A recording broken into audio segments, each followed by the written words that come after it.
দিনটা ছিল 9ই মার্চ সোমবার, আর আমরা সবাই চলে গেছিলাম আমাদের বাড়ির পাশের এক বিখ্যাত মেলায়। মেলার নাম হচ্ছে চান্দির মেলা আর জায়গার নাম হচ্ছে লীলাহাটি। প্রতি বছর লীলা প্রদর্শনীর চিত্রের মাধ্যমে আমাদেরকে অনেক কিছুই বোঝানো হয়।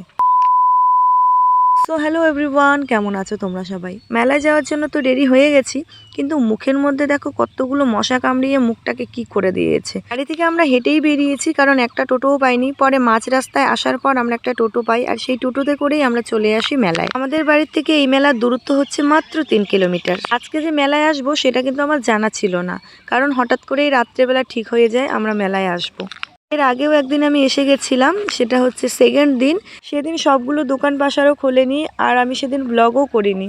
সেদিন দিদি, জিজু আর মা আমরা এসেছিলাম সবাই। আমরা ঝাড়খণ্ড থেকে বাড়ি আসার একদিন আগে দিদিরা আমাদের বাড়িতে এসেছিল, আর যেদিন আমরা বাড়িতে আসি সেদিনই আমরা চলে এসেছিলাম মেলায়, কারণ পরের দিন দিদিরা আবার বাড়ি চলে যাবে। আর ওদের সাথে তো আমিও গেছিলাম ওদের ওখানে মেলা ঘুরতে। মেলায় এসে আমি প্রথমে চলে এলাম টিকিট কাউন্টারে টিকিট নিতে। যেহেতু আমরা 5 জন এসেছি, তাই আমি এখানে 5টা টিকিট কেটে নিয়ে এলাম। সবাই দাঁড়িয়েছিল, আমি এগিয়ে নিয়ে এলাম। আগের দিন এসছিলাম তো ঠিকই, কিন্তু এখানে যে লীলা প্রদর্শনীর যে চিত্র দেওয়া রয়েছে সেগুলো আমার দেখা হয়নি। কিছু পার্সোনাল কারণের জন্য আমি এখানে ঢুকিনি। তোমাদের তো প্রথমেই বলেছিলাম এখানে প্রতি বছর লীলা দেওয়া হয়, আর এই মেলা কিন্তু অনেক বিখ্যাত এক মেলা আমাদের এখানকার। আর এই মেলা কিন্তু 10 দিন ধরে চলে, আর সামনের রোববার হচ্ছে মেলা শেষ হয়ে যাবে হয়তো। তোমরা যারা যারা এখনো পর্যন্ত মেলায় আসোনি, বাড়িতে দেরি না করে মেলায় চলে আসো মেলা ঘুরতে। এই লীলা প্রদর্শনীর যে চিত্রগুলো রয়েছে এগুলোর মাধ্যমে কিন্তু আমাদেরকে অনেক কিছুই বোঝানো হয়। এছাড়াও রয়েছে আমাদের প্রিয় শিল্পী জুবিনদা, আবার এদিকে রয়েছে রাম, লক্ষ্মণ, বিভীষণ আর হনুমান। এছাড়াও কিন্তু এইদিকে আরেকজন রয়েছে, যিনি হচ্ছে কুম্ভকর্ণ।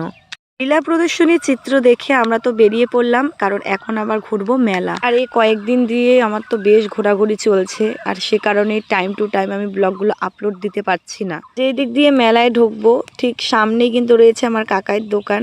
প্রতি বছর ওই একই জায়গায় কাকাই দোকান দেয়। তোমরা প্রতি বছর এলে কাকাইকে এখানেই দেখতে পারবে, একদম মেলায় ঢোকার ঠিক সামনেই। তোমরা যারা যারা পান খেতে চাও কাকাইয়ের দোকানে চলে আসবে পান খেতে। আমাদের মেলা মানে তো এই যে চুড়ি, মালা, দুল এসব কিছুই। এটা সত্যি কথা না বললেও নয়, ব্লগগুলো না আমার কিন্তু অনেক বড় হয়ে যায়। আমি ইদানিং ব্লগগুলো ছোট ছোট করে আপলোড করার চেষ্টা করি, কারণ যখন অনেক বড় একটা ব্লগ হয়ে যায় তখন কিন্তু অনেকে বোরিং হয়ে যায়, ব্লগ দেখতে চায় না। কিন্তু আমি ব্লগগুলো অনেক কাটাকাটি করার পর মেইন পার্টগুলো নিয়ে আমি আপলোড দিই। তো এখান থেকে একটা জিনিস দেখবে, মেলায় কিন্তু অনেক সময় জুতোগুলো অনেক কম দামে পাওয়া যায়। তাই ভাস্তি এখান থেকে এক জোড়া জুতো কিনেছে, আর আমিও কিন্তু দিদিদের ওখানে যে মেলায় গেছিলাম ধুলিয়া মেলায়, ওখান থেকে এক জোড়া জুতো কিনে নিয়ে এসেছি। কারা কারা এসছি তোমরা দেখোনি, তাই সবাইকে একটু একটু করে দেখানোর চেষ্টা করলাম। এখানে চলছে হ্যাঙ্গিং চ্যালেঞ্জ। 50 টাকা দিয়ে 2 মিনিট ঝুলে থাকতে পারলে তোমাকে 500 টাকা রিটার্ন করবে, কিন্তু দুর্ভাগ্যবশত কেউই পারবে না। যতটা সোজা মনে হচ্ছে ততটা কিন্তু সোজা না। টাইম এদিকে কোন দিক দিয়ে কেটে যাচ্ছে বোঝা মুশকিল। এখন বাজে 11:30, আর আমরা এখনো মেলায় ঘুরছি। বলতে গেলে এই টাইমটাই মেলায় একটু ভিড় হচ্ছে। রবিবার করে মেলায় প্রচুর ভিড় হয়, কিন্তু সামনের রবিবার কিরকম ভিড় হয়েছে আমি জানি না।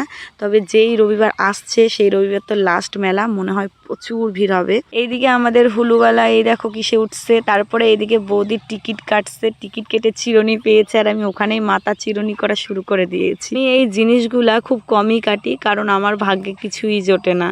সেকেন্ড দিন যেদিন এসছিলাম সেদিন 40 টাকা আমার লস হয়ে গেছে, তাই এবার ভেবেছি যে আমি কোনো লস করব না, ওই টাকা দিয়ে আমি খাবো, কিন্তু আমি টিকিট কাটবো না। বাড়ির জন্য খাবার নিয়ে চলে এলাম আইসক্রিম খেতে। অনেকক্ষণ থেকে মেলায় ঘুরছি, সেই মেয়ের মেলা আসলেই খিদে পায় এটা ওটা দেখে, সেই মেয়ের আজকে খিদে নেই ভাবা যায়। দুপুরেও কিন্তু কিছু খাইনি। আসলে কিছুদিন থেকে খাবার দাবারের কোনো টাইম টুম কিচ্ছু নেই, তাই খিদেও পায় না। সকালের খাবার খাই দুপুরের খাবার আর খাওয়া দাওয়া করি না বিকেলে। রাত্রেবেলা খেলাম তো খেলাম, না খেলে নেই। এদিকে খাওয়ার জন্য আইসক্রিম দোকান থেকে নিলেও পুরো আইসক্রিমটা আমি খেতে পারিনি, কারণ প্রায় 12টা বাজে, আর এত রাতে ঠান্ডা জিনিস গলা দিয়ে কেন নামছেই না জানি না। একটা অভ্যাস আমার খুবই খারাপ, খাবো না খাবো সেটা পরে, কিন্তু বাড়ির জন্য আমি জিনিসগুলো যে নিয়ে যাই বাড়িতে পড়েই থাকে। ব্লগটা আমি মেলায় আসার 3 দিন পর আপলোড দিচ্ছি। খাবারগুলো বাড়িতে এখনো রয়েছে, আর আমি প্যাকেটই খুলিনি। কিন্তু এগুলো নিয়ে বাড়ির জন্য বেরিয়ে পড়েছি। আবার এখান থেকে আমরা একটা টোটো নিয়ে নিয়েছি, বাড়িতে গিয়ে নামিয়ে দেবে। তো ব্লগটা আজকে এখানে শেষ করছি, দেখা হচ্ছে পরবর্তী ব্লগে খুব তাড়াতাড়ি। সবাই ভালো থাকবেন।